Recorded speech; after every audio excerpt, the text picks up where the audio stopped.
ବଙ୍ଗୋପସାଗରରେ ଅବପାତରେ ପରିଣତ ହେଲା ଲଘୁଚାପ। ଆସନ୍ତା 4 ଦିନ ନିର୍ଦ୍ଧୁମ ଛେଚିବ ବର୍ଷା। ତେବେ ଚାଲନ୍ତୁ ପାଣିପାଗ ଖବର ଉପରେ ନଜର ପକାଇବା ଉପରେ ଯେଉଁମାନେ ବି ଆମ ୟୁଟ୍ୟୁବ୍ ଚ୍ୟାନେଲରେ ନୂଆ ଅଛନ୍ତି ସର୍ବପ୍ରଥମେ ଚ୍ୟାନେଲକୁ ସବସ୍କ୍ରାଇବ୍ କରନ୍ତୁ। ପାଖରେ ଥିବା ବେଲ୍ ଆଇକନ୍ ଉପରେ କ୍ଲିକ୍ କରି ଅଲ୍ ନୋଟିଫିକେସନ୍ ଉପରେ କ୍ଲିକ୍ କରନ୍ତୁ, ଯାହାଫଳରେ ସର୍ବପ୍ରଥମେ ଆପଣମାନେ ଆମ ଲାଟେଷ୍ଟ ଭିଡ଼ିଓ ଦେଖିପାରିବେ। ବଙ୍ଗୋପସାଗରରେ ଅବପାତରେ ପରିଣତ ହେଲା ଲଘୁଚାପ ଆହୁରି ଘନୀଭୂତ ହୋଇ ଉତ୍ତର ପଶ୍ଚିମ ଆଡ଼କୁ ମୁହାଁଇବ। ଅବପାତ ଉତ୍ତର ପଶ୍ଚିମ ଗତି କରି ଓଡ଼ିଶା ପଶ୍ଚିମବଙ୍ଗ ଉପକୂଳ ମୁହାଁଇବ। 24 ଘଣ୍ଟାରେ ଗଭୀର ଅବପାତରେ ପରିଣତ ହେବା ସମ୍ଭାବନା ରହିଛି। ବର୍ତ୍ତମାନ ଗୋପାଳପୁରରୁ 260 କିମି, ପାରାଦୀପରୁ 290 କିମି ଓ ଦୀଘାରୁ 410 କିମି ଦୂରରେ ଅବପାତ ରହିଛି।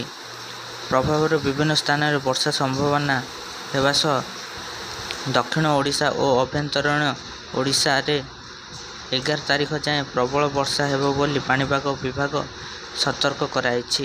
8 ତାରିଖରେ ଗଞ୍ଜାମ, ଗଜପତି, ମାଲକାନଗିରି, କୋରାପୁଟ ଓ ରାୟଗଡ଼ା ଜିଲ୍ଲାର ବିଭିନ୍ନ ସ୍ଥାନରେ ପ୍ରବଳରୁ ଅତି ପ୍ରବଳ ବର୍ଷା ହୋଇପାରେ। ଏସବୁ ସ୍ଥାନରେ 70ରୁ 200 କିମି ପର୍ଯ୍ୟନ୍ତ ବର୍ଷା ସମ୍ଭାବନା ରହିଛି। ସେହିଭଳି ନବରଙ୍ଗପୁର, କଳାହାଣ୍ଡି, କନ୍ଧମାଳ, ନୟାଗଡ଼, ଖୋର୍ଦ୍ଧା, ପୁରୀ, କଟକ, ଜଗତସିଂହପୁର ଓ କେନ୍ଦ୍ରାପଡ଼ାରେ 70ରୁ 100 ମିଲିମିଟର ଯାଏଁ ବର୍ଷା ସମ୍ଭାବନା ରହିଛି। 9 ତାରିଖରେ କନ୍ଧମାଳ, ଗଞ୍ଜାମ, ଗଜପତି, ପୁରୀ, ଖୋର୍ଦ୍ଧା, କଟକ, ନୟାଗଡ଼, ବୌଦ୍ଧ ଓ କଳାହାଣ୍ଡିର ପ୍ରବଳରୁ ଅତି ପ୍ରବଳ ବର୍ଷା ହୋଇପାରେ। ମାଲକାନଗିରି, କୋରାପୁଟ, ରାୟଗଡ଼ା, ନବରଙ୍ଗପୁର, ଭଦ୍ରକ, ଯାଜପୁର, ଢେଙ୍କାନାଳ, ବୌଦ୍ଧ, ନୂଆପଡ଼ା, କେନ୍ଦ୍ରାପଡ଼ା, ଜଗତସିଂହପୁର, ସୋନପୁର, ବଲାଙ୍ଗୀର, ବରଗଡ଼, ଅନୁଗୁଳ, ସମ୍ବଲପୁର ଓ ଦେଓମାଳି ସହ ପ୍ରବଳରୁ ଅତି ପ୍ରବଳ ସମ୍ଭାବନା ରହିଛି।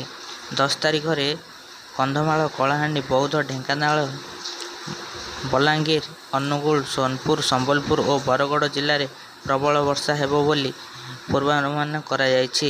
11 ତାରିଖରେ ବି ପଶ୍ଚିମ ଓଡ଼ିଶା ବିଭିନ୍ନ ସ୍ଥାନରେ ବର୍ଷା ସମ୍ଭାବନା ରହିଛି। Bureau report, Vijayalakshmi news.